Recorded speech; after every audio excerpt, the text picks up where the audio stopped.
There are men who fall in battle and men who fall in bed, and the realm has learned, over long centuries, to make ceremony of both. What it has never quite known how to do is make ceremony of a man who falls while standing at attention, in front of everyone, on the coldest morning of the winter, with a coffin 12 paces off and a prince already watching him. I know, because I was there, close enough to hear the sound his rifle made when it left his hands. I have carried that sound for the rest of my life. It is not a loud sound. It is the small, apologetic clatter of a good man's discipline finally giving out, and it is quieter than you would ever believe. My name is Corporal of the Watch Aldous Pike, and by the winter of the year I mean to tell you about I had worn the red of the Harrowgate Guard for 29 years. I had stood at 3 coronations, 1 wedding of a prince, and more funerals than I care to count, and I had buried, in my time, 2 of the finest men I ever served beside. So do not take me for a soft old soldier who weeps at flags. When I tell you that the morning Guardsman Tobias Wren collapsed at the great funeral was the morning I understood, at last, what the whole of our discipline was actually for, you may believe I did not come by that understanding cheaply. Let me set you inside it, because the thing about that morning is that it began exactly like 1,000 mornings that end in nothing at all. The dead man was Master-at-Arms Cormac Halloran, and if you have never heard his name, that is only because the men he made were the ones who became famous, and the maker of good men is rarely famous himself. Halloran had drilled the King's Guard of Eldermoor for the better part of 40 years. He had taught the king himself the proper carriage of a ceremonial sword when the king was a boy and not yet a king. He had taught me. He had taught, in the last decade of his long service, a lean and serious young man named Tobias Wren, whom he had plucked out of the ranks with the peculiar certainty old teachers have, and made into the finest still-stander I ever laid eyes on. And when Cormac Halloran died in his narrow bed above the guardroom, 81 years old, with his gloves folded on the table and his boots blacked for a duty he would never walk to, the King of Eldermoor did a thing kings very seldom do for a servant. He gave him a state funeral, a full one, the great cathedral, the muffled bells, the realm invited to grieve. That is the first thing you must hold on to, because the whole shape of the day depends on it. This was not the funeral of a prince or a foreign king. This was the funeral of the man who had spent his life teaching other men how to stand at funerals, and every guard in the corps knew that when we buried Halloran we were, in some way none of us said aloud, burying the thing that had made us. We came from the far posts. We came from the border towers and the summer palace and the little garrison up in the hills where the roads freeze for half the year. We came, all of us, to stand one last time for the man who had taught us how. The morning of it was the coldest of that whole hard winter. I remember the cobbles of the cathedral square had a skin of black ice on them, and the sextons had been out since 3 with sand and ash, and still a man had to plant his heel with care. The sky was the color of a pewter plate. There was no wind, which is a mercy at a funeral and a curse to a man who must stand in the cold, because wind at least reminds the blood to move, and stillness lets the cold climb into you the way water climbs into a rope. I was posted at the west door inside, where I could see most of the nave and all of the choir and the black-draped bier where they would set the coffin. Tobias Wren was posted where the honor was heaviest and the standing was hardest, at the head of the bier itself, on the king's own side, the place Halloran himself would have taken had it been anyone else's funeral. It was the core way of honoring the old man, to give the vigil of his coffin to the best of the men he had made. Everyone understood it. No one had needed to say it. Wren had simply been named to the head of the bier, and had received the naming the way he received everything, with a short nod and no expression at all, and had gone off to black his boots a second time. I had known Toby Wren for 6 years by then, which in the guard is long enough to know a man to the bone. He was the sort you could not flatter and could not rush. He came from a fishing village on the gray northern coast, one of those places where the sea takes a father every few winters, and the boys learn early not to show what a taking costs them. He had a mother still living up there and a younger sister, and he sent the greater part of his pay north to them every quarter without once being asked, and without once mentioning it. I knew this only because I keep the pay ledgers. He never spoke of his family. He never spoke of much. But I had seen him, on a summer evening off duty, spend an hour teaching a stable boy to whittle a whistle, patient as stone, and I had seen the stable boy carry that whistle for a year afterward like a medal, and so I knew the shape of the man under the silence even if he never showed it to me on purpose. What I did not know, that cold morning, was that Tobias Wren had not slept in 3 nights. I did not know it, and I will tell you plainly that I should have. I had seen him at the arming, an hour before the bells, and something in his face had snagged at me the way a nail-head snags a sleeve. He was gray. Not the gray of the cold, we were all gray with the cold, but a gray that came from underneath. A gray of the kind a man's face goes when the fuel of him is nearly spent, and only the will is still burning. His eyes were bright in a way I did not like. When he took his rifle from the rack his hands were steady, but they were steady the way a man makes them steady, by main force, and a hand that is steady by force is a different thing from a hand that is steady by rest, and I had been long enough at the trade to know the difference, and I let it pass. I told myself it was grief. Every man in that guardroom was gray with grief that morning. Halloran had been a father to the lot of us. I told myself Toby was only feeling it harder because he had been closer, and I clapped him once on the shoulder gently, the way you do, and I said, he'd be proud of the turnout, lad. And Toby Wren looked at me with those 2 bright eyes and said, he'd tell us to square our lines and stop mooning about it, corporal. Which was so exactly what Halloran would have said that we both very nearly smiled, and did not, because you do not smile at a funeral, and that was the last ordinary thing that passed between us before the day broke open. The Crown Prince came early. That is not how it is done, and every man in the cathedral felt the wrongness of it the moment the small door by the choir opened, and Prince Rowan came through it alone.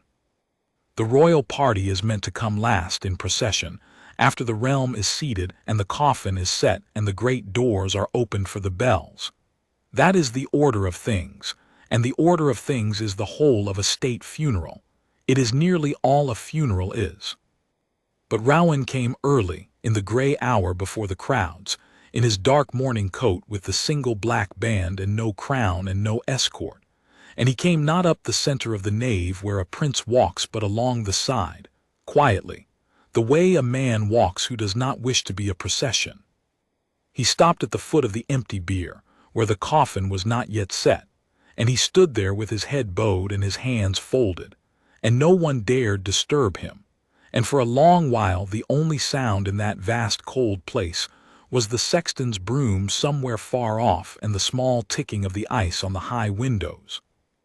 I have served the crown all my life, and I will not pretend I understood the Crown Prince then as well as I came to understand him by the day's end. He was the elder son, the heir, and he had about him always a stillness that people mistook for coldness. He was not an easy man to read. He had lost his own mother, the late Queen Isolde, when he was a boy of 11, and there are those who will tell you that a boy who loses his mother at 11 either breaks into 100 pieces or he seals himself over so hard that nothing gets in or out again, and that Rowan was the second kind. I had believed that myself, more or less.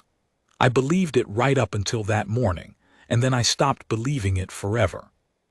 Because here is the thing about the Crown Prince coming early, the thing I only understood later. He had not come early for Halloran alone. He had come early because that cold morning was also, by an accident of the calendar that no one had planned and everyone in the royal house privately felt, the anniversary of his mother's death.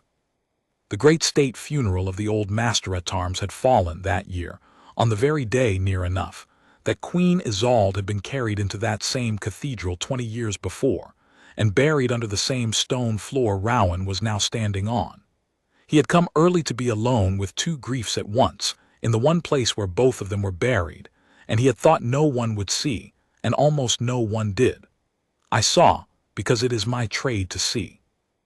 And Tobias Wren saw, because Tobias Wren was already in his place at the head of the bier, standing his vigil in the cold and the dark, and a man at the head of a bier sees everything, and is permitted to acknowledge none of it. So there it was, an hour before the bells, the empty coffin stand draped in black, the vast cathedral breathing its stone-cold breath, a prince grieving two people at the foot of it with his head bowed, and one guard standing rigid at the head of it, gray to the lips, going on nothing but will. I want you to hold that picture, because everything that came after grew out of it. The bells began at the 9th hour. They were the muffled bells, the ones rung with leather on the clappers so that the peal comes out soft and blurred and terrible, more like a great heart beating slow than like a bell at all. And at the first stroke of them, Prince Rowan lifted his head and stepped back from the bier and took his place, not the grand central place of the procession, which he had already forfeited by coming early, but a seat at the front, on the king's side, near enough to the head of the bier that he was near enough. Though I did not think anything of the nearness then, and the great west doors were opened, and the cold poured in, and with the cold came the realm. They came in their thousands, though only a few hundred could be seated. The rest stood in the square in the black ice, and bowed their heads to the bells they could hear, but the man they could not see. The king came, and the queen consort Morwenna on his arm in her black and her jewels, and the princesses Alara and Adela, and behind them the household and the court and the old soldiers Halloran had made across 40 years, rank on rank of gray heads and straight backs, men who had not stood together in one place for decades and would never stand together again. And last of all, borne on the shoulders of 6 guardsmen chosen for the honor, came the coffin of Cormac Halloran, plain oak, no gilt, his gloves and his black boots and his old drill cane laid upon the lid, and the whole cathedral rose to its feet without being bidden, and the 6 bore him up the long nave through his risen sons, and they set him down on the black-draped bier at the very head of which Tobias Wren was standing. And Tobias Wren did not move. That was as it should be. A guard at the head of a bier does not move. He is the still point around which the grief turns. He stood with his rifle at the present and his eyes forward and his chin level, and his whole body locked into the perfect carriage that Halloran himself had drilled into him. And if you had looked at him, you would have seen only the finest still-stander in the corps doing honor to the man who made him, and you would have thought, as I thought, there is a man who could stand there till the stones wear away. I did not know he had been standing already for far longer than any of us. I did not yet know the shape of the 3 knights behind him. I only knew that the coffin was set, and the priest came forward, and the great slow requiem began to climb up into the cold vault of the roof, and at the head of the bier, my finest young comrade stood rigid and gray and burning down like the last inch of a candle, and no one in all that vast and grieving place knew it but perhaps one man, who was seated near enough to see, and who was already watching him. Let me tell you now about the 3 knights, because you cannot understand what happened at the funeral unless you understand what came before it, and I only pieced the 3 knights together afterward, from a dozen small sources, the way you assemble a broken thing from its pieces on a table. I did not know any of it that morning. I have set it in its place here because it belongs here, in the middle of the requiem, where the cost of a thing is always felt. Master at Arms Halloran had died on a Tuesday in his narrow room above the guardroom, and he had died the way old soldiers hope to and seldom do, quietly in the night, with no fuss and no long suffering, his heart simply stopping between one slow breath and the next. He was found in the morning by the corporal who brought his tea, and there was no mark of struggle on his face, only the settled calm of a man who has laid down a long load. But an old man who dies in the night dies alone, and it is one of the oldest customs of our corps, older than the kingdom's charter. Halloran used to say, older than the crown itself, that no soldier of the guard shall lie unwatched between his death and his burial. The vigil of the dead, In the old wars it kept the beasts and the enemy from the fallen. Now it keeps nothing away but loneliness, and that, Halloran would have said, is the enemy that matters most in the end. A man of the guard is watched over, waking and sleeping, living and dead. That is the whole of the covenant. You are never, from the day you take the red until the day they lay you under the stone, entirely alone. The Corps had arranged the vigil watches the way it always did in reliefs, 4 hours apiece, so that no one man should bear the whole cold weight of it. Toby Wren had drawn the first watch, the night Halloran was laid out, and that was proper and no more than his due. What was not proper, what I only learned later from the men who should have relieved him, was that, when the second watch came to take over from him at the small hours of the first night, Tobias Wren had sent them away. He had done it gently. That was Toby. He had not made a scene of it. He had simply told the 2 men who came to relieve him that he would take their watch as well, that they had duty in the morning and he did not, that he would send for them if he needed them. And the 2 men, being young and tired and glad in a shamed sort of way to be sent back to their warm beds, had gone. And the next relief, coming at dawn, had found Wren still standing over the old man, gray and calm, and had believed his easy word that he had only just now come on, and had likewise been sent away with thanks. And so it had gone, relief after relief, for 3 nights and the better part of 3 days, each new watch believing they were relieving a man who had rested, none of them comparing their notes until it was far too late, and Tobias Wren standing the whole of it, the entire unbroken vigil, alone. Why? I asked myself that for a long time afterward, and I think in the end there were 2 answers, and they were the same answer. The first was simple, and it was the answer he would have given if you had cornered him and forced words out of him, which no power on earth could reliably do. Halloran had no living family. He had never married. The guard had been his wife and his children both. When he died there was no wife to sit by him, no son to keep his watch, no daughter to fold his hands. There was only the Corps, and the Corps kept its vigils in reliefs, 4 hours apiece, warm bodies rotating through the cold, which is a fine and decent thing, but it is not the same, and Tobias Wren, standing his first 4 hours over the man who had made him, had understood in his bones that it was not the same. A rotating watch honors the dead, but it does not sit with them. And Toby Wren had decided, in the private, wordless court where he decided everything, that the man who had been a father to a fatherless boy from a drowning coast would not be sat with by a rhoda. He would be sat with by a son. And since Halloran had no son, Toby had appointed himself, and he had kept the whole vigil the way a son keeps it, without leaving, because you do not leave your father alone in the dark. That was the first answer, and it is enough to break your heart on its own. But there was a second answer under it, and I did not understand the second answer until I understood about the coast, and the sea, and the fathers it takes. I told you Toby Wren came from a fishing village on the gray northern coast, one of those places where the sea takes a man every few winters. What I did not tell you, because I did not know it myself until later, is that the sea had taken Toby's own father when Toby was 9 years old, on a black night in a winter storm, and that the boy Toby had stood on the shore in the dark with the whole village while the men who could still launch a boat went out after the ones who could not come back, and that they had not found his father for 3 days. 3 days the sea had kept him. 3 days a boy of 9 had stood watch on a cold shore, refusing to go home, refusing to sleep, keeping the only vigil a boy can keep for a father the sea will not give back, until on the 3rd day the tide brought the old man in and the village could bury him and the boy could finally close his eyes. 3 days. And now, 20 years on, another father lay dead in the cold and the dark, and the man that boy had become stood the same 3 days over him, and I do not think Tobias Wren himself entirely knew, in the gray burning fog of the 3rd night, which father he was watching, or which grief he was standing in, or that the 2 of them had run together in him like 2 rivers meeting, until he could no longer tell one water from the other. He only knew that a son keeps the watch.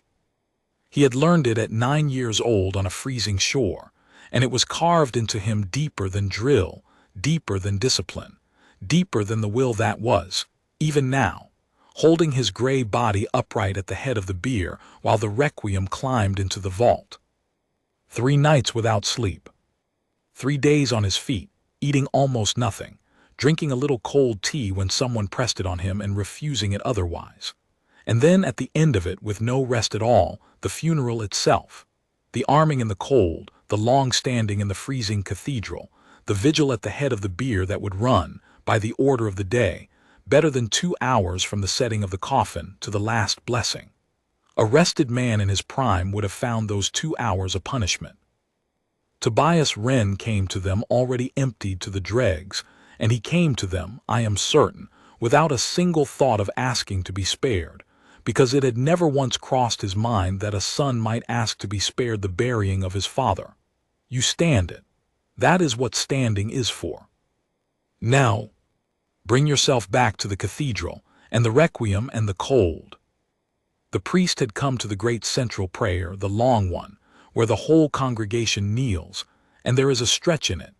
Every man who has stood a funeral knows the stretch, where nothing visible happens for a long time, where the standing men must simply hold while the seated men bow their heads, and the cold does its patient work, and time thickens like water going to ice. It was in that stretch that I first saw it from my post at the west door, and my heart, which I had thought too old and too drilled to lurched in my chest like a green recruit's. Tobias Wren swayed. It was nothing, it was less than nothing. It was the smallest possible deviation from the perfect vertical, a hand's breadth, no more, the kind of sway a tall man makes in a wind that isn't there, and it corrected itself at once, snapping back to the rigid true the way a plumb line settles. If you had not been watching for it, you would never have seen it. Most of the cathedral did not see it.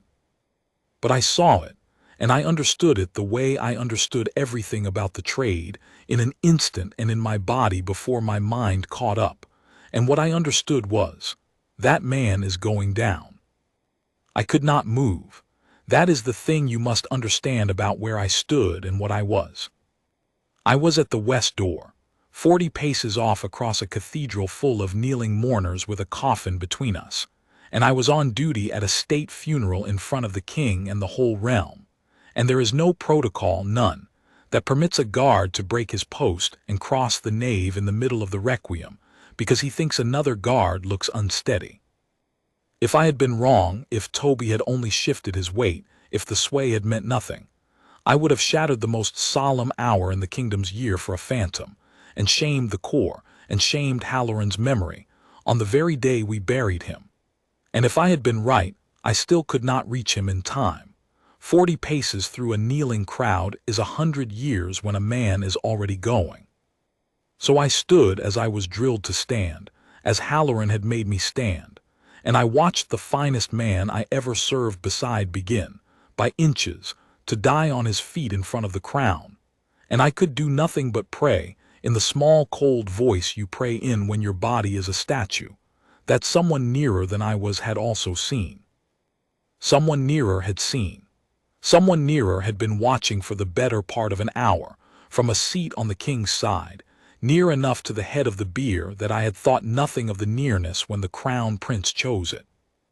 I thought nothing of it because I did not yet know what Prince Rowan had seen in the gray hour before the bells, when he stood alone at the foot of the empty bier, and lifted his bowed head and looked, once, at the young guard standing rigid at the head of it, and saw, because a man who has grieved knows the face of grief on another man, that the guard at the head of his old master's coffin was not merely doing his duty.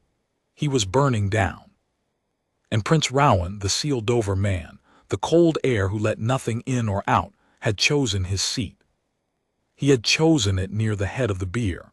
He had chosen it, I am as sure as I am of anything in this life, so that if the young guard fell, he would be near enough to catch him. The requiem went on.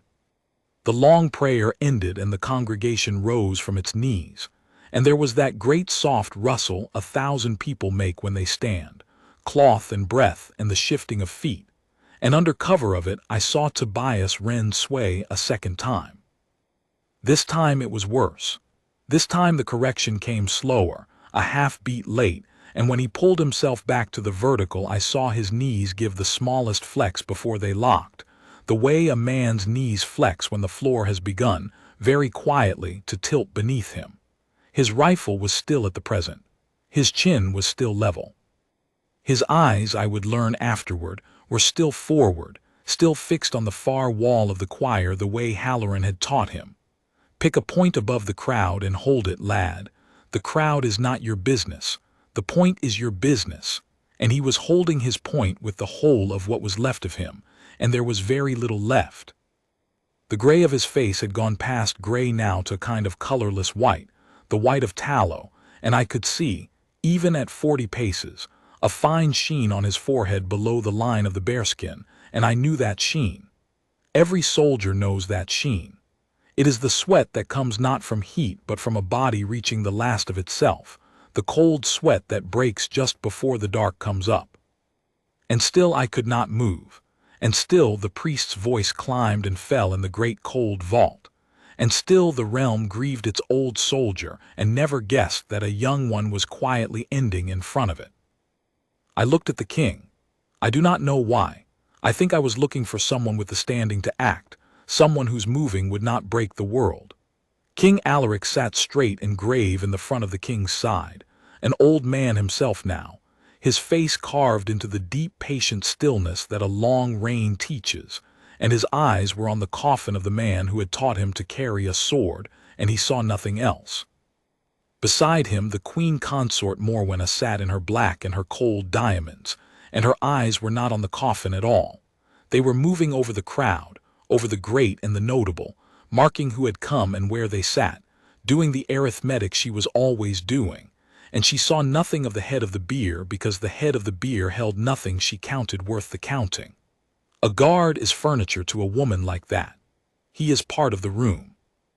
And so the two people in that cathedral with the most power to act saw the least, and the one person who had seen everything held no power that the protocol of the day recognized at all, because he had forfeited his place in the procession and taken a quiet seat, and a prince in a quiet seat is only a man.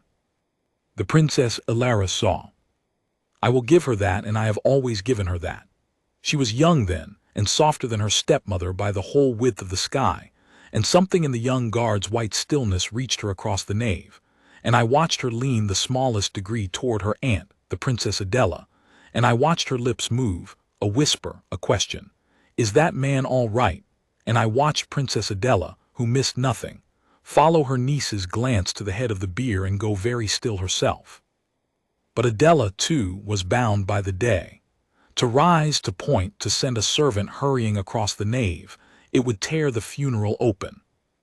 And she hesitated, as any decent person would hesitate, weighing the shame of a false alarm against the horror of a true one, and in the half-second of her hesitating, the thing happened. Tobias Wren went down.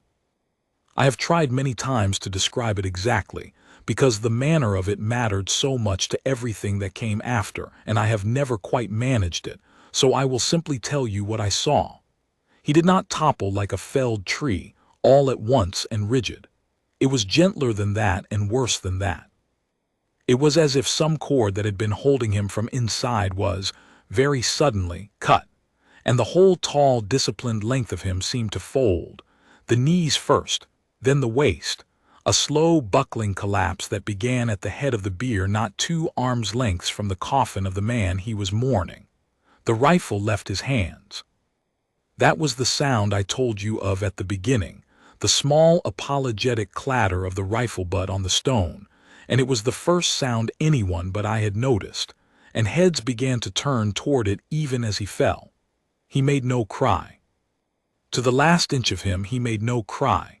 Even in the falling the discipline held, and he went down silent, the way he did everything, folding toward the cold stone floor at the head of the bier in front of the king and the court, and the risen sons of Cormac Halloran and the whole grieving realm. He never reached the floor. The Crown Prince of Eldermoor caught him. I did not see Rowan rise. No one did. It was too fast, and the eye is a poor witness to a thing that fast. One instant the heir was seated in his quiet morning place near the head of the bier, and the next instant he was there, across the little space between them faster than a man his age had any right to move, and his arms were under the falling guard, and the whole weight of Tobias Wren, a tall man, a heavy man in the full ceremonial harness of the corps, dead weight now, unconscious weight, came down not onto the cold stone floor of the cathedral, but into the arms of the Crown Prince, who took it, and staggered under it, and did not let it fall. I have gone over that instant in my mind 10,000 times. There was no thought in it. That is what I have come at last to understand about it, and it is the thing that mattered most. The Crown Prince of Eldermoor did not, in that instant, calculate that catching a fainting guard would move a nation, or serve the crown's dignity, or repay some debt to the corps. There was no room in that instant for any of that. He caught the young man the way you catch a falling child or a falling friend, before the mind is even consulted, because a body is going down in front of you and your arms go out. And if you want to know the true nature of a man, that is where you will find it, in what his arms do before his mind can stop them. The whole of Rowan's careful, sealed, protocol-bound life had trained him to sit still and let the machinery of the court handle everything. And in the one instant when everything he had been raised to be told him to sit still, he stood up and caught a common guardsman in his arms, in front of the entire realm, on the anniversary of his mother's death. And I tell you the sealing over came off him like a scab off a healed wound, and what was underneath was not cold at all. For a moment, a long moment, or a short one, I could not have told you then, nothing else moved in all that cathedral. The priest had stopped. The requiem had died mid-phrase up in the great vault, the last note hanging there and slowly falling. The realm stood frozen. And in the frozen center of it there was the black coffin of Cormac Halloran on its draped bier, and at the head of it, kneeling now on the cold stone, the Crown Prince of Eldermoor with the unconscious body of a young guard cradled against him, one royal hand behind the man's head to keep it from the floor, the great bearskin rolled off and lying on its side like a fallen thing, and Rowan's face. I could see it now, unsealed, undefended, bent down close over the white face of Tobias Wren, with an expression on it that I had seen exactly once before in my life, on a cold northern shore, on the face of a boy of 9 bending over what the tide had finally given back. Then the world came unfrozen, and everything happened at once. I broke my post. I will say it plainly, and I will not apologize for it. The moment the Crown Prince knelt on the stone with Toby in his arms, I left the west door and I went across that nave, and I did not care who saw me go. 2 other guards broke with me from their own posts, young Ensign Brant from the south transept and old Sergeant Voss from the choir screen, all 3 of us converging on the head of the bier at a dead run through a crowd that was only just beginning to understand what it had seen, and not one of us gave a single thought to protocol. Because there is a law older than protocol, and it had just been spoken aloud by the heir himself when he stood up out of his seat. And the law is this: you do not let one of your own hit the ground. I reached them first. I went down on my knees on the cold stone beside the prince, and I got my hands to Toby's harness, and the prince looked up at me one quick look, and it was the look of a man handing over a weight to someone who knows how to carry it, not the look of a man being relieved of a burden. "He's breathing," Rowan said to me, low and fast and steady. "He went gray and then he was falling. Corporal, is he ill? Has he taken a wound?" And I said, because it was the only thing I knew for certain in that moment, "He's spent, Highness. He's run himself out. He's not eaten, he's not slept." And I got Toby's collar open with my thumb even as I said it, and I felt at his throat for the pulse, and it was there, fast and thready and light as a bird's, but it was there, and I said aloud, more to myself than to anyone, "There. There it is. He's here. He's still here," and I heard the prince let out a breath he had been holding. We got him down flat. That is the first thing you do. Any soldier knows it.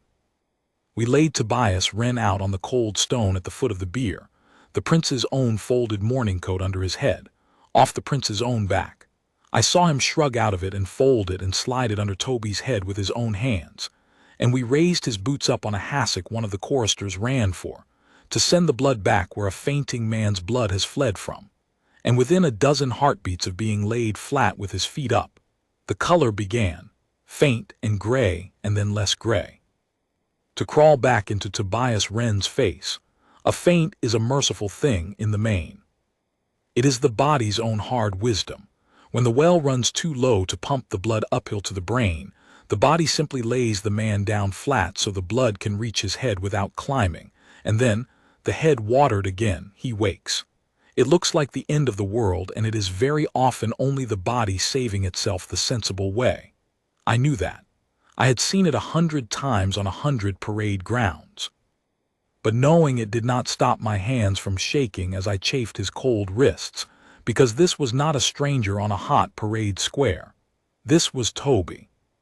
The cathedral, meanwhile, had begun to do the thing that crowds do, the low rising murmur, the swaying forward of the ones who could see and the craning of the ones who could not, and I felt the whole solemn architecture of the day trembling on the edge of coming apart into chaos and spectacle. A funeral is a fragile thing. It holds only because everyone agrees to hold it, and the agreement was breaking. You could feel it breaking, the grief curdling toward gawking, and in another moment it would have been ruined past mending. The great state funeral of Cormac Halloran remembered forever after, not for the old man in the coffin, but for the young one who dropped at the foot of it. A scandal, a spectacle, a thing whispered about. And it was the Crown Prince who saved it. Not by hiding what had happened. He did the opposite of hiding it, but by the way he rose. He got to his feet slowly from where he had been kneeling, and he stood over us, and he turned and faced the cathedral, the whole frozen craning realm of it, and he lifted one hand, not high, just enough, and the murmur died. And Prince Rowan, the sealed man, the cold air, spoke into the vast cold silence in a voice that was not loud and did not need to be, because 1,000 people were leaning toward it. This man, he said, kept a vigil. That was all he said at first. He let it stand there. And then, into the deepening hush, he went on, and I have never forgotten one word of it. This man kept a vigil over the master who made him, 3 nights and 3 days, and would not be relieved of it, because there was no one else to keep it, and he would not have that old soldier lie unwatched. He gave the whole of his strength to it. He is here today because he would not leave his post even when his post was killing him. If that is not the very thing we came to this place to honor, if that is not, exactly and precisely, the thing Cormac Halloran spent his life teaching men to be, then I do not know what we imagine we are grieving. He paused, and his voice, which had been level, went rougher for just a moment before he mastered it. No one will speak of this as a shame. It is not a shame. It is the last and best salute this old soldier will ever receive, and it was paid by the finest of the men he made, and I was honored to be the one who caught him. I heard from somewhere in the crowd a single sound that a grown man makes when something breaks open in his chest that he cannot hold, and then another. The old soldiers, Halloran's 40 years of sons, standing rank on rank. I saw the gray heads bow, one after another down the lines, and I understood that the prince had done, with a dozen sentences, what nothing else could have done. He had taken the thing that was about to become a scandal and a spectacle, and he had lifted it up and set it inside the funeral, made it part of the rite, made the falling of Tobias Wren not an interruption of the honor to Cormac Halloran, but the very summit of it. He had turned a collapse into a tribute, and he had done it, I am certain, not by any calculation, but by simply saying aloud the thing that was true, which is a power that men who always tell the truth have, and men who calculate never quite manage to counterfeit. There was one person in the cathedral who did not bow her head. I would not trouble to mention her at all, except that what she did, and what came of it, matters to the end of this story. The queen consort Morwenna had risen with the rest when Toby fell, but she had risen the way one rises from a spoiled meal, and now, as the prince spoke his tribute and the old soldiers wept, Her face was a study in cold displeasure, and when Rowan finished, she did a thing I would not have believed if I had not seen it. She stepped a pace forward, and she said, not loudly but clearly in the carrying voice of a woman who has never once feared to be overheard, "This is unseemly. A servant has fainted. Have him carried out and let us continue with dignity." And she looked down at Tobias Wren laid out on the stone with the prince's coat beneath his head, and there was nothing in her face at all, nothing, the perfect blank of a person to whom another person is a piece of furniture that has fallen over and must be righted so the room can look correct again. Something went very still and very cold in the Crown Prince then. I saw it. It was the ceiling coming back, but harder now and turned outward like a blade. He did not raise his voice. That was the terrible thing about it. A man who raises his voice can be forgiven, dismissed, called overwrought. Rowan did not raise his voice by so much as a hair. He looked at the queen consort across the little space of cold stone where the young guard lay, and he said, very quietly, so that only the front of the cathedral truly heard it and the rest only felt it, "You will not call him a servant." The queen consort's chin came up. "He has a name," the prince went on in that same low, even voice, "and I have never heard a man make quietness cut the way he made it cut. It is Tobias Wren. He is a guardsman of the king's guard of Eldermoor, and this morning he is worth more than every jewel you are wearing, and I would thank you to be silent while better men than you and I attend to him." He held her eyes for one heartbeat, too. "This is not your funeral to conduct, madam. You are a guest at it, as I am. And guests do not order the fallen carried out like spilled wine, so that the room may look correct." You could have heard a pin drop on velvet. The queen consort's face went briefly, an ugly mottled color beneath the powder, and her mouth opened, and I have often wondered what she would have said, because it would surely have been something that made everything worse. But she never got the chance to say it, because it was at that exact moment that a new voice came from the front of the king's side, an old voice, a deep voice, worn smooth by 50 years of command and grief, and every soul in that cathedral turned toward it, because it was the voice of the king. King Alaric had risen. I had not seen him rise. I think none of us had. We were all so fixed on the prince and the queen consort. But he was on his feet now, the old king, and he came forward from his place with the slow, deliberate tread of a man whose knees have carried a crown's weight too long, and he came to the head of the bier, and he looked down first at the coffin of Cormac Halloran, a long look, and then at the young guard laid out on the stone at the foot of it, and then, last, at his own son standing over the fallen man with the old scab of his composure cut open and bleeding plain honesty into the cold air. And the king's own carved and patient face, which had held so still through the whole requiem, moved at last, and what moved in it was pride and grief, and something that in a lesser man I would have called wonder. "Cormac Halloran," said the king to the whole cathedral, "taught me to carry a sword when I was a boy of 6 and a great fool, and he taught me a thing I have spent a long reign trying to be worthy of. He said to me, I was perhaps 10, and I had complained that standing a vigil was a waste of a soldier, that the dead cannot be guarded, that the living have better uses. And the old man looked at me the way he looked at every fool he ever improved, and he said, 'We do not stand the vigil for the dead, boy. The dead are past our help. We stand it so that the living will know all their lives that this is a place where a man is not left alone. That is the whole of the guard, not the drill, not the red coat, the promise that you are watched over.'" The king let that sit in the cold air. Then he looked down at Tobias Wren. "This guardsman," he said, "kept that promise better than I have kept my crown. He gave his own strength to it until he had none left. And my son," the old king's voice caught and he let it catch, "let the whole realm hear it catch. My son caught him before he struck the stone. I have reigned 40 years, and I do not think I have ever been prouder of anything done under my roof than of what these 2 men did in the last 5 minutes, in front of you all, at the foot of the coffin of the man who taught them both what a man is." He straightened. His eyes passed once over the queen consort, and it was not a warm passing. There will be no talk of unseemliness. There will be no carrying out like spilled wine. The physician will attend the guardsman here with dignity, and when he can be moved, he will be moved gently, and the funeral of Cormac Halloran will resume when, and only when, the man who kept his vigil is safe.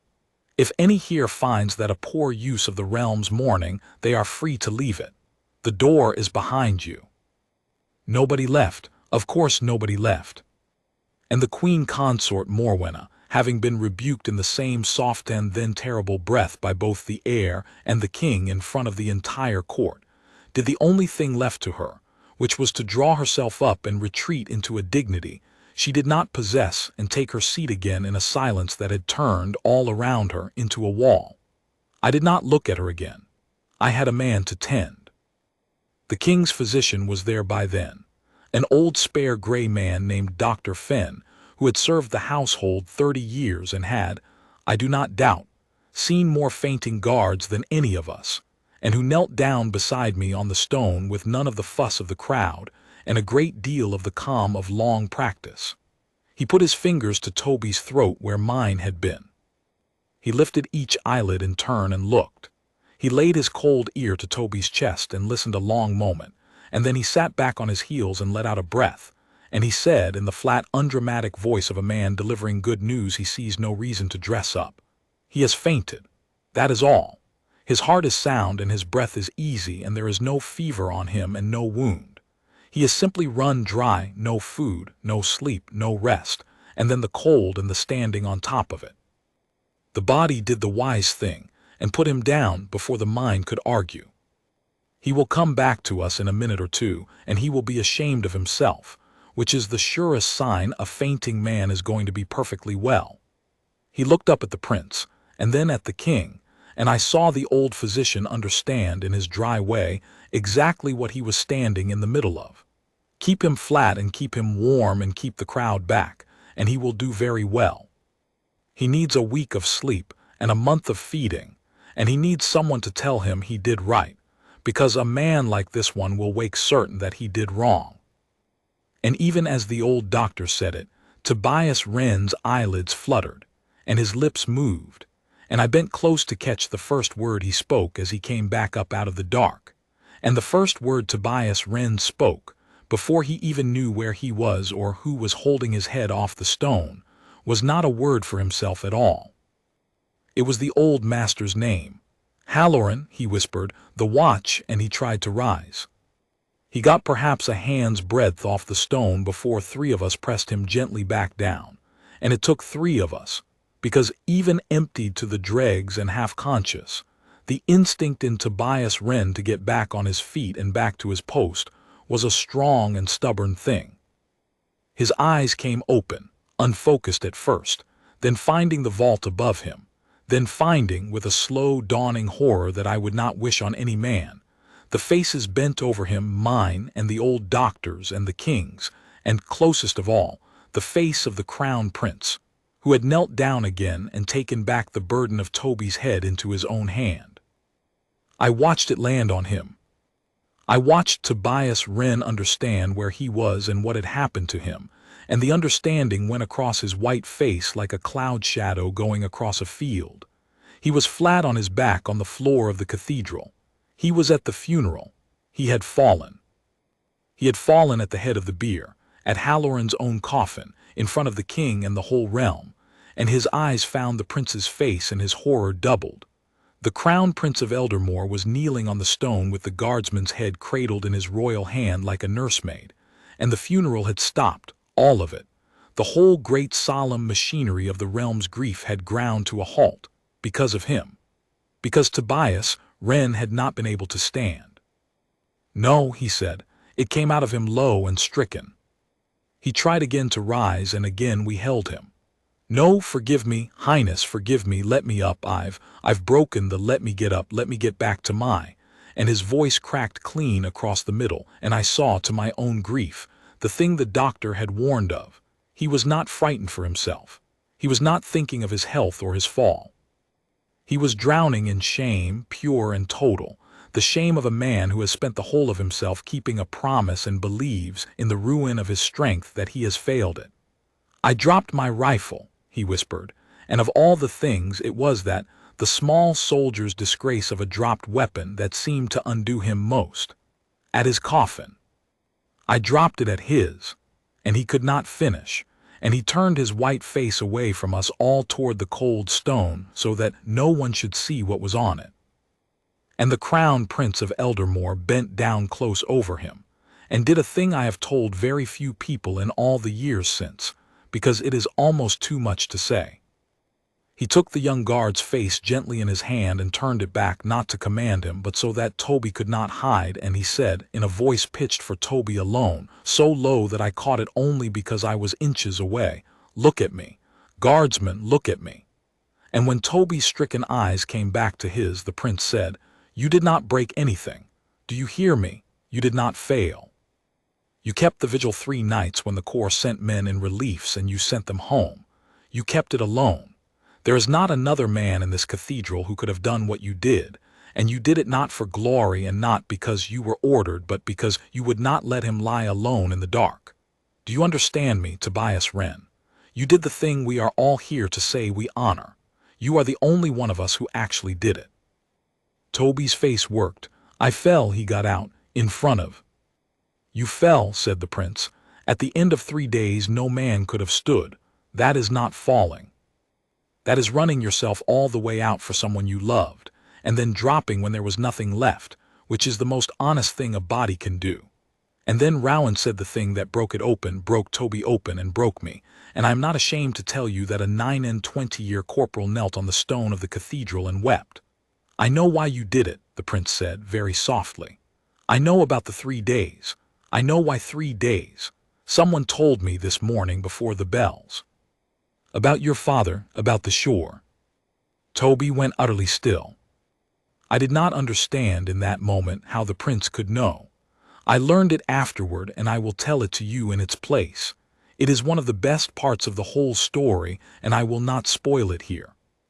But I saw its effect, and its effect was that Tobias Wren, who had not wept when his master died, and had not wept through 3 nights of vigil, and had not wept in his shame at falling, looked up into the face of the Crown Prince of Eldermoor, and his own face finally, at last, came apart quietly, the way ice comes apart, and the prince simply held his head off the cold stone and let him, and said nothing more, because there was nothing more to say.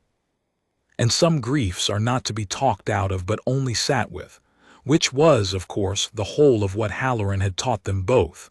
You do not fix the grieving man. You do not leave him alone. You keep the watch. For a little while then, in the frozen heart of the stopped funeral, the Crown Prince of Eldermoor kept the watch over a fallen guardsman, on the cold stone floor, in front of a cathedral full of the realm, and no one hurried it, and no one dared, because the king had said the funeral would resume only when the man who kept the vigil was safe, and every soul in that place had understood, watching the 2 of them, that something was happening on that floor that was more truly a funeral than any rite in any book, the living keeping faith with the living, over the coffin of the dead, in exactly the way the dead man had spent his life demanding. Let me tell you now how the prince came to know about the shore, because it is time, and because it changes the whole color of the morning once you know it. It was Halloran himself who had told him. Not that morning, that was impossible. The old man had been dead the better part of a week, years before. And here I have to reach back and tell you a thing about the Crown Prince and the old master-at-arms that almost no one in the corps knew, and that I only learned when the prince, much later, told it to me himself, on a different cold morning when he had reason to. When Rowan was a boy of 11 and had just lost his mother, the late Queen Isolde, when he was in the very worst of it, the raw new wound of it, the year he sealed himself over so hard that the whole court gave him up as cold. There had been exactly one grown man in that palace who did not treat the grieving prince as either a problem to be managed or a fragile thing to be tiptoed around. And that man was Cormac Halloran. The old master-at-arms had no gift for soft words and made no attempt at them. What he had was a parade ground, and a set of drills, and an unspoken understanding that a boy who is drowning in grief sometimes needs, more than comfort, a place to stand, and a thing to do, and a hard old man who expects him to do it well, and does not once mention what he is grieving. So Halloran had taken the broken young prince out to the cold parade ground, morning after morning that terrible year, and he had drilled him the carriage of the body, the fixing of the eye on the far point above the crowd, the standing, still that is the whole discipline of the guard, and he had never once said a word about the dead queen, and it had saved the boy's life. Not his body, his life, the thing inside that could have gone out and did not. So the Crown Prince and the old Master-at-Arms had a bond that no roster showed and no ceremony marked, a bond forged on a cold parade ground in the worst year of a boy's life, and it had never broken. Long after Rowan was grown and no longer drilled, he would come down, now and again, to the old man's narrow room above the guardroom quietly without escort, the way he had come early to the cathedral that morning, and he would sit an hour with Cormac Halloran, and they would say little, and it was enough. And it was on one of those quiet evenings, perhaps 2 years before the old man died, that Halloran had told the prince about Tobias Wren. He had told it, Rowan said to me later, the way the old man told everything, plainly and without ornament, because he was proud of the boy and prouder still of what the boy was made of. He had told Rowan how he had marked Wren out of the ranks, how the young man had a stillness in him that could not be taught, only found, and how, when Halloran had asked him once, in the private way an old teacher earns the right to ask, where a man so young had come by so much silence, Tobias Wren had told him once, and never again, about the shore, about the black night and the winter storm and the sea taking his father. About the 3 days a boy of 9 had stood on the cold shore refusing to go home, keeping the only watch a boy can keep, until the tide gave the old man back. Halloran had told the prince that story, and the prince, who knew a thing or two himself about a boy sealing over at a grief, had never forgotten it. He had carried the name Tobias Wren and the story of the shore quietly in himself for 2 years, the way you carry a thing that has struck you, and he had never had cause to speak of it or act on it. Until that morning, until he came early into the cathedral, alone, grieving the old master and his own mother in the one place both were buried, and lifted his bowed head, and saw, at the head of the bier, gray and burning down, the young guard from the drowning coast. And in a flash he had understood the whole of it. He had understood that the man standing that vigil to the point of ruin was the boy from the shore, grown. That the 3 days of Halloran's watch and the 3 days of that father's tide had run together in Tobias Wren until he could not stop. That no one had told this guard to spare himself, because it would never occur to a son to be spared. Rowan had understood all of it in the gray hour before the bells, and that was why he had forfeited his place in the procession and taken a quiet seat near the head of the bier. He had known Toby was going to fall before Toby knew it. He had chosen the one seat in the cathedral from which he could reach him. He had sat there through the whole long requiem with his own 2 griefs heavy on him, and his eyes never leaving the gray young man he had never spoken a word to in his life, waiting ready, so that when the cord inside Tobias Wren finally cut, there would be arms to catch him. You may call that many things. I have only ever called it one thing, and I have never found a better word for it than the one Halloran used to use, which is honor. Not the honor of medals and salutes, but the older, plainer kind, the kind that is only ever a promise kept when no one is making you keep it. The funeral did resume in the end, and it resumed well. Dr. Fenn would not let Toby stand, and Toby, coming slowly back into his full strength and his fuller shame, wanted with his whole heart to be carried out and hidden. But the king had said the man would be moved only when he was safe and only gently, and so they brought a litter, a plain one, and they lifted Tobias Wren onto it with more care than they would have used for a duke. And here the prince did the last of the things I will tell you he did in that cathedral. And it was the one that finished breaking the whole assembly.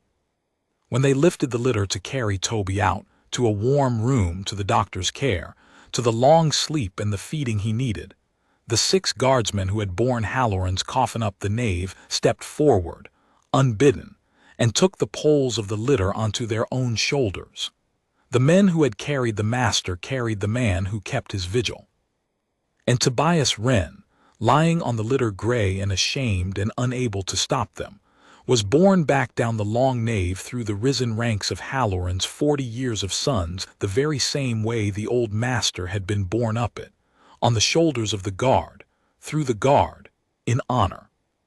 And as he passed, the gray heads that had bowed for Cormac Halloran bowed again, rank by rank down the whole length of the cathedral, for Tobias Wren, who was not dead, who was going to be perfectly well, who was going to wake up and be ashamed and be told for the rest of his life that he had nothing on this earth to be ashamed of.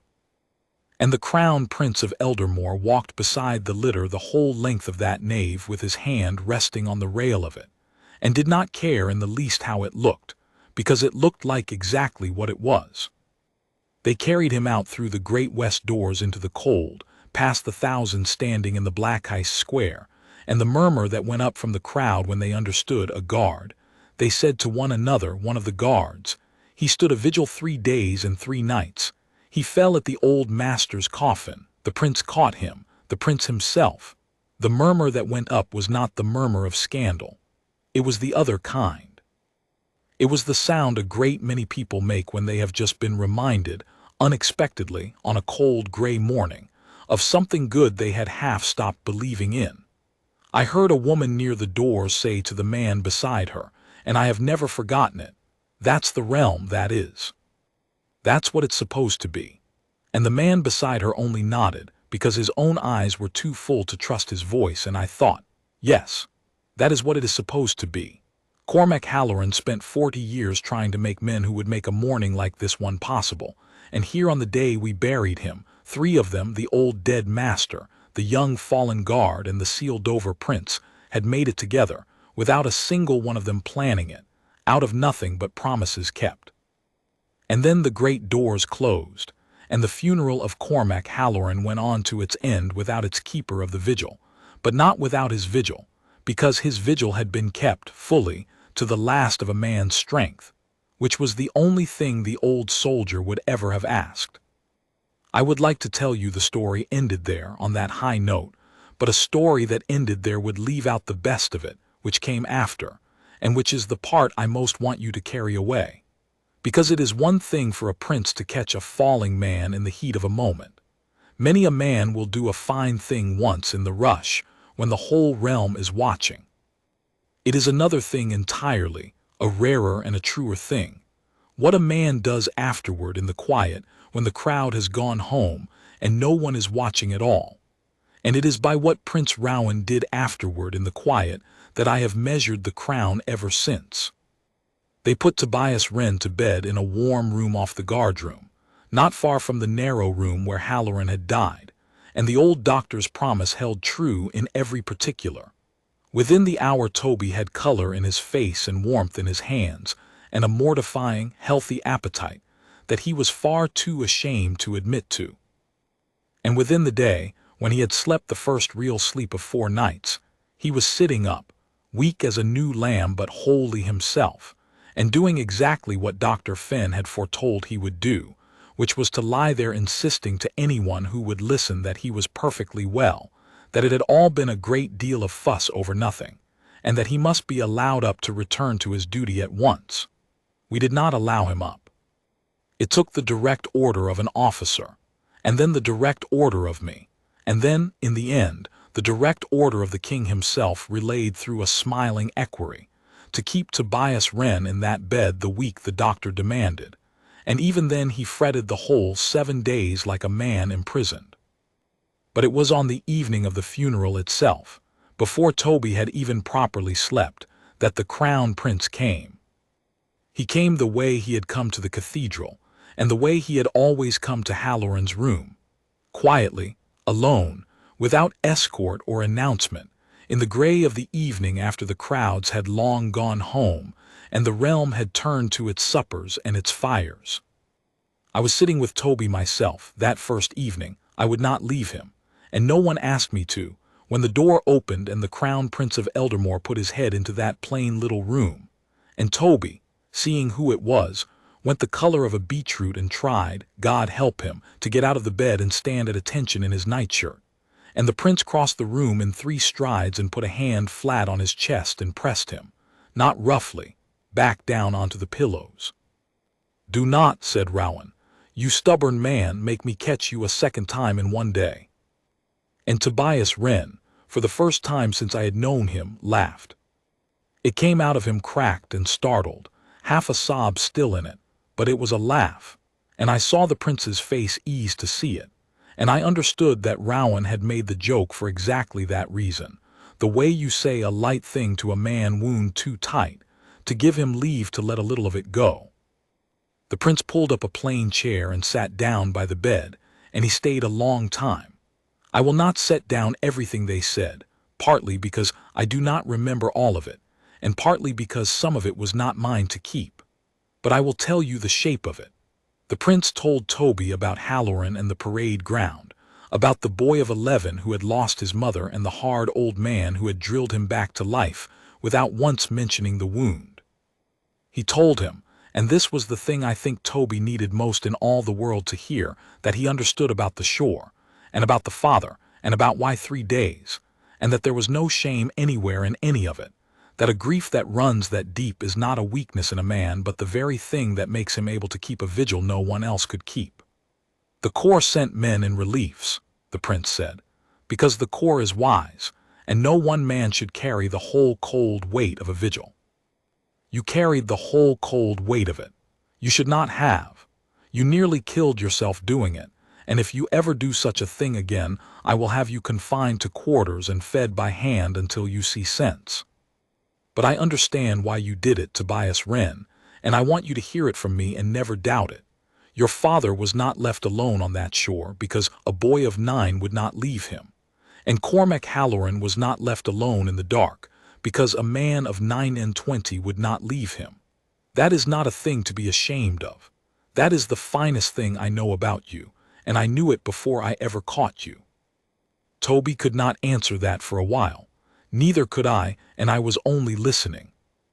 And then the prince did the last quiet thing, the thing that I have carried longest of all.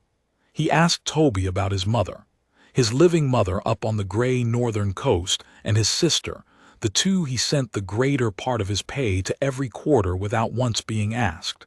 He asked their names. He asked whether they knew he had fallen, for word travels, and the whole realm was already talking of the guard who fell at the funeral and the prince who caught him, and Rowan feared, rightly, that a garbled version might reach a mother's ear on a far coast and frighten her half to death. And when Toby, coloring again, admitted that he had not thought of it, that there had been no time, that he did not want to worry them, the prince rose and went to the little writing table in the corner of that plain room and sat down at it and drew paper toward him and dipped a pen. And the Crown Prince of Eldermoor wrote, in his own hand, that same evening, a letter to a fisherman's widow on a coast he had never seen, to tell her that her son was safe and well, and had done a thing that had moved a kingdom, and that she should be prouder of him than of any man in the land. He wrote it in his own hand, and he signed it in his own name, and he sent it north by the fastest rider in the royal mews, so that a mother should have the true story from the crown itself before ever a rumor reached her. I know he did this because I saw him do it, and because the letter is still, to this day, framed on the wall of a small house on the gray northern coast, and I have stood in front of it and read it and been unable to speak. There remained the matter of the queen consort, and I will deal with it briefly, because she deserves no more than briefly, but it must be dealt with, because a wrong left unanswered is a thread left hanging. The king dealt with it. He did not do it in the cathedral, that was neither the place nor the hour, but he did it, and I heard of it afterward from an equerry who was in the room. That same night, King Alaric sent for the queen consort, and he reminded her, in the flat cold voice that even she had learned to fear, of what she had said, and how she had said it over a fallen man at a funeral in front of the court and the realm. He did not shout. Halloran's men do not shout. He told her only this, that in his house, a guardsman who spends himself keeping faith is worth more than any jewel she owns or any title she wears, and that if she ever again spoke of one of his people as a piece of spilled wine to be mopped away so the room should look correct, she would find the room a great deal emptier of her than she had reckoned on. And then he told her that she would, personally, before the week was out, send to the guardroom an inquiry after Guardsman Wren's health in her own hand, and that he would be shown it before it was sent. It came. It was 3 cold correct lines, and it cost her more than anything she had ever written, and Toby, when it was brought to him, read it once and set it aside without a word, and I do not think it was the letter that healed anything. 3 cold lines heal nothing. But it was justice of a kind, the small necessary kind, and it closed the thread, and the woman never again in my hearing called a guardsman a servant. Tobias Wren went back to his post in a week, over the doctor's grumbling and against my own better judgment, because there was no keeping him from it. But he did not go back quite the same man, and I do not mean that he was weakened, for he was not. Within a month of feeding he was stronger than ever. I mean that something in him had been let go of. For 20 years, since a black night on a cold shore, Tobias Wren had carried a grief he had never once set down, because he had learned at 9 years old that the way you love the dead is to keep watch over them and never leave. And a boy who learns that lesson too young learns it too hard, and grows into a man who cannot rest, who spends himself past all sense at every vigil because some part of him is still standing on that shore in the dark, refusing to go home. He had loved his master to the point of ruin because he did not know any other way to love. Loving, to Toby, had always meant not leaving, and not leaving had always meant not sleeping, and not sleeping had nearly cost him his life at the foot of a coffin. That was the wound under the wound. And what happened at the funeral, the falling and the catching and everything after, did not erase it, for such things are not erased. But it did something almost as good. It taught Tobias Wren at long last the other half of the lesson, the half a boy alone on a shore could never have learned, that the vigil goes both ways, that the man who keeps watch is also watched over, that when he fell there were arms, that he was not, in fact, alone on the shore, and had not been for a long time, and would never be again, that a whole corps and a king and a crown prince stood ready to catch him the moment his own strength gave out, exactly as he had always stood ready to catch everyone else. He had spent his life being the one who does not leave. And at the funeral he learned that he, too, would not be left. I think that is why he could laugh, in the end, in that plain little room, when the prince told him not to make him catch him twice in one day. I think that laugh was the sound of a load 20 years old finally, at last, being set down. Now I am an old man myself, older than Halloran was when he died, and I have long since hung up the red, and I sit by my own fire on cold mornings much like that one, and I turn the whole thing over in my hands the way you turn a smooth stone. And I have come to believe that the morning Tobias Wren collapsed at the funeral was not, as the whole realm took it to be, a story about a prince's kindness to a common guard, though it was that too. I have come to believe it was a story about what the guard is actually for, the thing Halloran spent 40 years trying to make men understand, and that I did not understand myself until I saw it happen on a cold stone floor. We tell ourselves in the corps that we exist to guard the crown, and so we do. We stand our posts and we hold our lines, and we would, any of us, step in front of a blade for the king without a heartbeat's thought.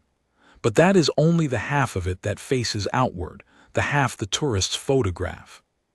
The other half, the half Halloran cared about, faces inward, and it is this, that the same covenant that makes a guard willing to die for the crown obliges the crown to be worthy of it, obliges the crown to know its guards' names, to carry their griefs, to come early to a funeral because it has seen a young man burning down and cannot bear to let him fall alone. A guard who will spend his life for the crown, and a crown that will kneel on a cold floor to catch that guard when he spends too much. That is the whole machine, and it only works if both halves are true. And on that gray morning in front of the whole realm, both halves were true at once, and I saw it, and I have never gotten over it, and I hope I never do. the old master got his funeral finished, and got his stone in the cathedral floor, near enough to the late Queen Isolde's, which I have always thought he would have counted an honor and pretended to grumble about.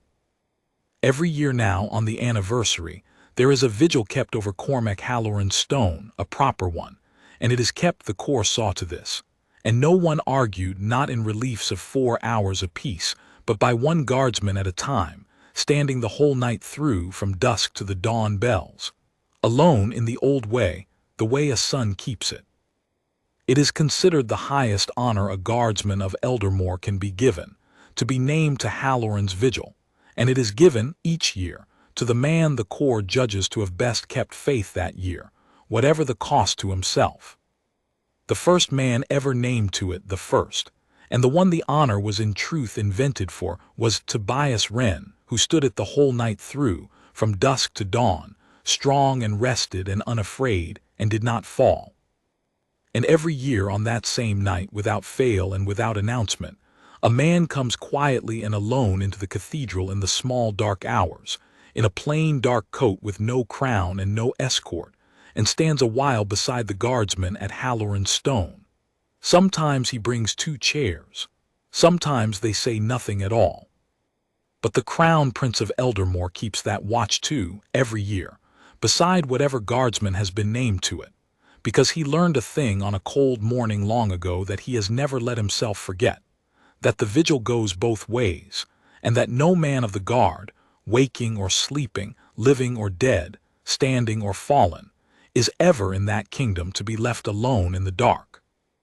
I have stood that watch beside him twice in my years before I hung up the red.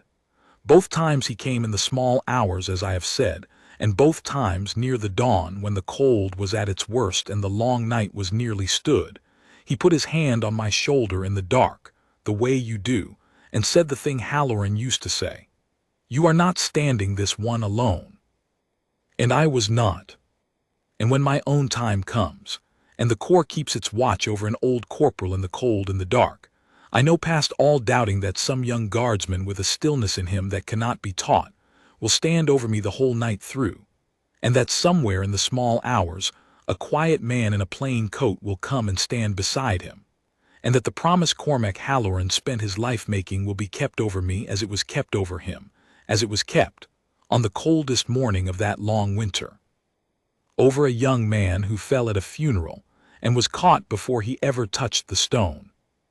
That is the whole of it. That is what I saw. A guard collapsed without warning at the funeral, and the Crown Prince was already there because he had known, and had chosen his seat, and had waited with his arms ready, so that no keeper of the vigil should ever have to learn, the hard way on a cold shore or a cold floor, that he was standing it alone. He was not standing it alone. None of us ever were. That was the thing the old man died still trying to teach us, and the thing the young man's falling finally made us understand, and the thing I have set down here, in my own plain hand, so that it will not be forgotten when the last of us who stood in that cathedral is gone.